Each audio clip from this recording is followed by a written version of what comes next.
আমি তোমায় ভালোবাসি।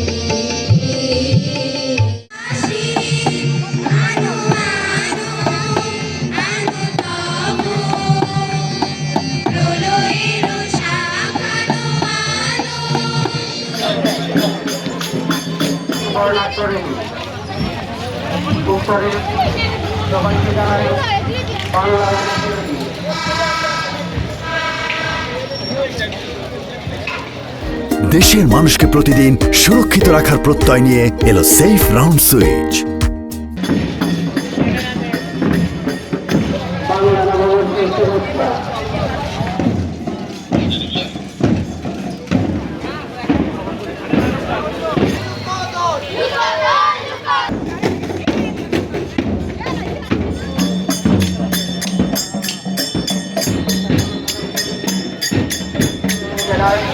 সর্বস্তরের জনগণ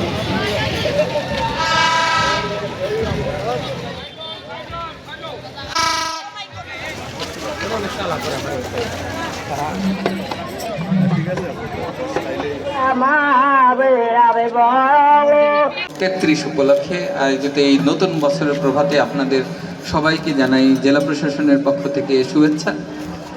আমরা আশা করি গতকালকে যে সূর্যটা অস্ত গেছে তার সাথে আমাদের অতীতের যত গ্লানি, যত দুঃখ, জরা সব কিছু চলে গিয়েছে। আজ নতুন বছরের নতুন প্রভাতে আমরা দীপ্ত শপথ, নতুন স্বপ্ন নিয়ে আমরা আমাদের জাতি গঠনের উদ্দেশ্যে দীপ্ত পায়ে পদচারণা শুরু করব।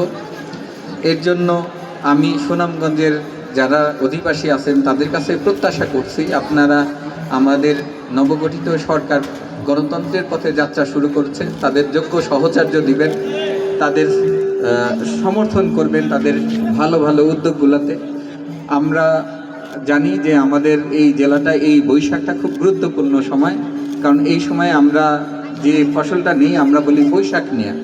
তো এই বৈশাখ নেওয়াটা যেটা আমাদের বৈশাখটা এইবার শুরু একটু দেরিতে হয়েছে, মানে ফসল কাটাটা ইতিমধ্যে আমরা 1% কাছাকাছি ফসল কাটা শেষ করেছি।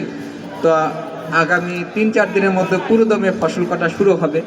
এই ফসল কাটা সবার জন্য সৌভাগ্যের হোক, সকল কৃষক তাদের যে পরিশ্রম মেহনতের যে ফসল ছিল মাঠে সেটা ঘরে তুলতে পারুক এই প্রত্যাশা ব্যক্ত করি। আপনারা জানেন কৃষকের স্বপ্ন, কৃষকের ভবিষ্যৎ এত নিশ্চিত হয়, এই কারণে আপনারা মহান সৃষ্টিকর্তার কাছে দোয়া করবেন, প্রার্থনা করবেন।